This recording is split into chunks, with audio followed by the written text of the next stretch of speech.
नमस्कार दोस्तों, mental forum में आपका स्वागत है। लास्ट वीडियो ऑलमोस्ट ये है करेंट अफेयर्स का, अक्टूबर मंथ का सारा प्लेलिस्ट हमने एक बना दिया है करेंट अफेयर्स का। उसमें आप जाएंगे, जितने भी इंपॉर्टेंट न्यूज़ वगैरह रहे हैं उसको एक बार गो थ्रू जरूर कर ले, है ना। तो सारे जो इंपॉर्टेंट न्यूज़ है आपको करेंट अफेयर्स का मोर देन इनफ है, बहुत ज़्यादा है। वन लाइन फैक्ट हम जब प्रीलिम्स का टेस्ट सीरीज आएगा उसमें इंक्लूड करेंगे और वो कुछ चीज़ें करेंगे, लेकिन जो मेन मेन फोकस एरिया है प्रीलिम्स और मेंस के लिए दोनों, वो हमने कवर कर लिया है। आज जो चलेंगे सबसे लास्ट वीडियो और काफ़ी इंपॉर्टेंट है, रिपोर्ट्स वगैरह हैं, नोबेल प्राइज वगैरह है ना, नक्सलिज्म है, लेफ्ट विंग एक्सट्रीमिज्म है, डिफेंस सेक्टर वगैरह है, बहुत सारा कुछ है। चलिए हम लोग चलते हैं बिना बकवास किए हुए नोबेल प्राइज की तरफ। तो नोबेल प्राइज किनको मिला है? सबके चहेते, सॉरी सॉरी, अपने चहेते। कौन है? Donald Trump ji. Nobel peace prize second hand बिल्कुल मिला है। Nobel peace prize Maria ji ने इनको सेकेंड हैंड नोबेल प्राइज पुरस्कार किया है। हमने ग्रुप में भी डाला था ये नोबेल प्राइज, खुद से माला पहना लिया है खुद को ट्रम्प जी ने। उसमें कहते हैं ना कि बातों में थी शांति, बातों में थी शांति, इरादों में था व्यापार। बातों में थी शांति, इरादों में था व्यापार। नोबेल ने समझा खेल और कर दिया इनकार। नोबेल ने समझा खेल और कर दिया इनकार। तो इनको नहीं मिला है। चलिए इंपॉर्टेंट जिनको मिला है उन पे बात कर लेते हैं। नोबेल प्राइज इन फिजिक्स, देखिए दो तरह के क्वेश्चन हो सकते हैं, किनको मिला है और किस चीज के लिए मिला है।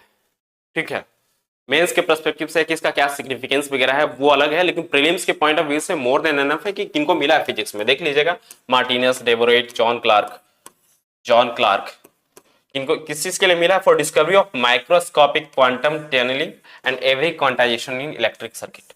इसको हम डिस्कस करेंगे जब नोबेल प्राइज को अलग से बात करेंगे कि क्या ये चीजें हैं भला।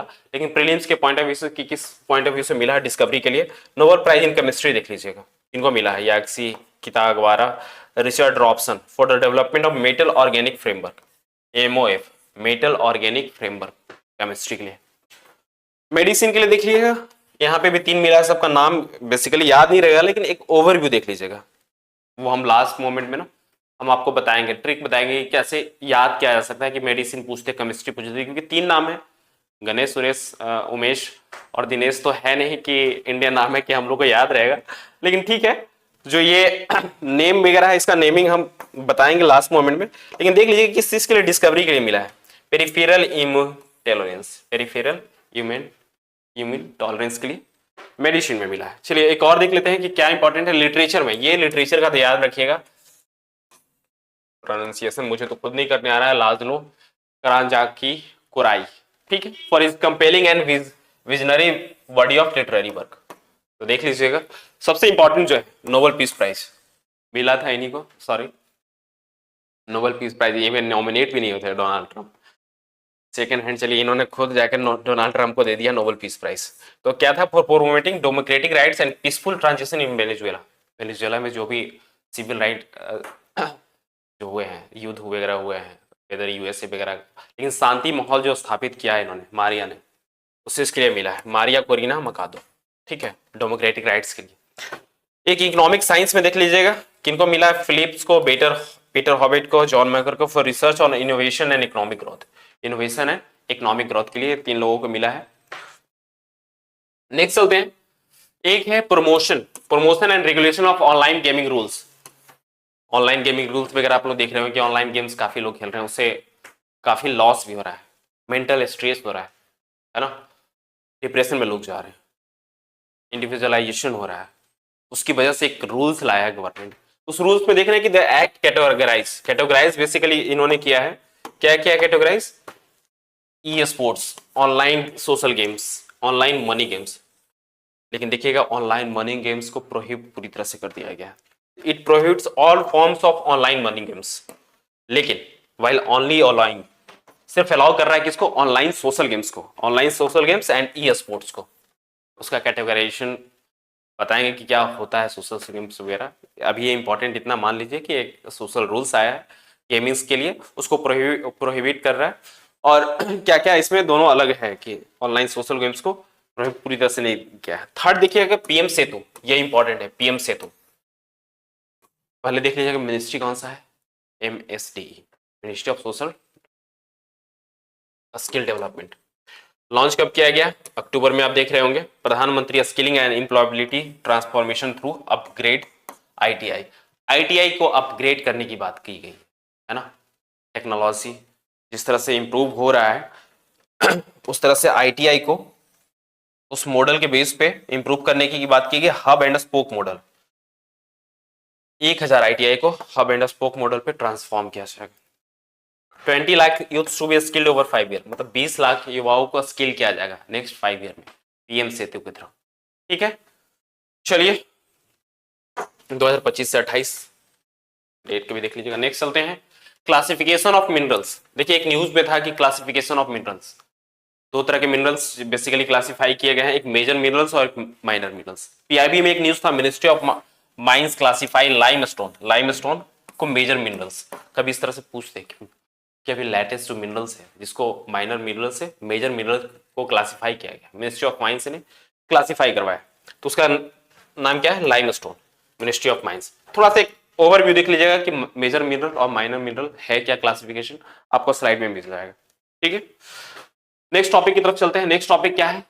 सॉरी, मिनरल्स में एक इंपॉर्टेंट है आपका क्रिटिकल मिनरल्स, उस पर एक अलग वीडियो हम बनाएंगे। क्रिटिकल मिनरल पैक सिलिका वगैरह जो है वो मेंस के पर्सपेक्टिव से काफी इंपॉर्टेंट है, लेकिन एक मिनरल्स का देख लेते हैं, क्रिटिकल मिनरल्स। क्रिटिकल मिनरल्स में है क्या बेसिकली कि सबसे ज्यादा डिमांड है, और डिमांड होने का वजह भी है इकोनॉमी और नेशनल सिक्योरिटी के लिए है, सप्लाई रिस्क।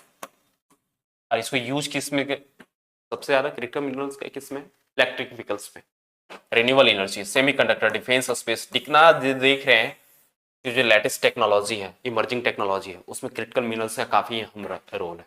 तो क्रिटिकल मिनरल्स का एक क्लासिफिकेशन देख लीजिएगा, लिस्ट देख लीजिएगा। Lithium, cobalt, graphite, rare earth वगैरह जो हम लोग 88 to 90% बेसिकली मंगवाते ही हैं, इंपोर्ट करते हैं चाइना वगैरह से। तो क्रिटिकल मिनरल किस लिए इंपॉर्टेंट है इसमें देख लीजिएगा। मेन क्या है कि 2023 में एक आया था, इंडिया ने 30 क्रिटिकल मिनरल्स को आइडेंटिफाई किया, और 2025 में 2 साल के बाद एक नेशनल क्रिटिकल मिनरल मिशन भी लेकर है। ठीक है, नेशनल क्रिटिकल मिनरल मिशन यहां पर देख रहे होंगे, ये ऑटले ये था, और इसका मेन वजह क्या था? डोमेस्टिक एक्सप्लोरेशन और सिक्योर सप्लाई चेन को सिक्योर करना था, और डोमेस्टिक जो डोमेस्टिक है उसको बूस्ट करना है। देख लीजिएगा, इंपॉर्टेंट है। नेक्स्ट चलते हैं, नेक्स्ट लेफ्ट विंग एक्सट्रीमिज्म, है ना। लेफ्ट विंग एक्सट्रीमिज्म, नक्सलिज्म को पूरी तरह से खत्म करने का एक टारगेट इंडियन गवर्नमेंट ने दिया है, और वो टारगेट कौन सा है देख लीजिएगा यहाँ पर, 2026 मार्च 2026 तक हम पूरी तरह से नक्सल फ्री कंट्री हो जाए, ये हमारा डेडलाइन है। और उसी कड़ी में देखेंगे कि 3 जो इंपॉर्टेंट है आपका इंपॉर्टेंट डिस्ट्रिक्ट है जो छत्तीसगढ़ में है, सिर्फ वही है जो भी रह गया है कि नक्सल जहां पर है। ठीक है, अब 3 ही डिस्ट्रिक्ट है। जिस तरह से देखें, Naxal affected slash from 126 to 11 with most affected district down from 36 to just, मतलब जो रेड कॉरिडोर जिसकी बात करते हैं काफी कम हो गया। रेड कॉरिडोर जो आपको हम एक मैप के थ्रू दिखाएंगे कि कहां कहां पर नक्सल सबसे ज्यादा कॉन्सेंट्रेटेड है। मेंस के पर्सपेक्टिव से हमने क्वेश्चन भी पूछा है कि नक्सल फ्री डिस्ट्रिक्ट के लिए क्या क्या गवर्नमेंट ने स्कीम्स चलाए हैं, क्या क्या रीजन है जहां से नक्सलिज्म ग्रो कर रहा है, उसका हिस्ट्री क्या है, वो मेंस के पर्सपेक्टिव से। लेकिन एक बार एक मैप के थ्रू देख लीजिएगा कि रेड कॉरिडोर जो है यहाँ पर सबसे ज्यादा जो है ना, लैंड एलिनेशन वगैरह का है, फॉरेस्ट यहाँ पे है ज्यादा, SC/ST कैटेगरी का है यहाँ पर ज्यादा, डेवलपमेंट उस तरह से नहीं हुआ है। तो वहां पर नेशनलिज्म का ग्रो होने का बहुत ज्यादा वजह था अभी, लेकिन बहुत गवर्नमेंट ने काम किया है। इसमें एक गवर्नमेंट का स्कीम था समाधान, इसका फुल फॉर्म भी है। आप लोग इसके बारे में बताएंगे समाधान का फुल फॉर्म क्या है, आप लोग जरूर करें, कमेंट बॉक्स में बताएंगे।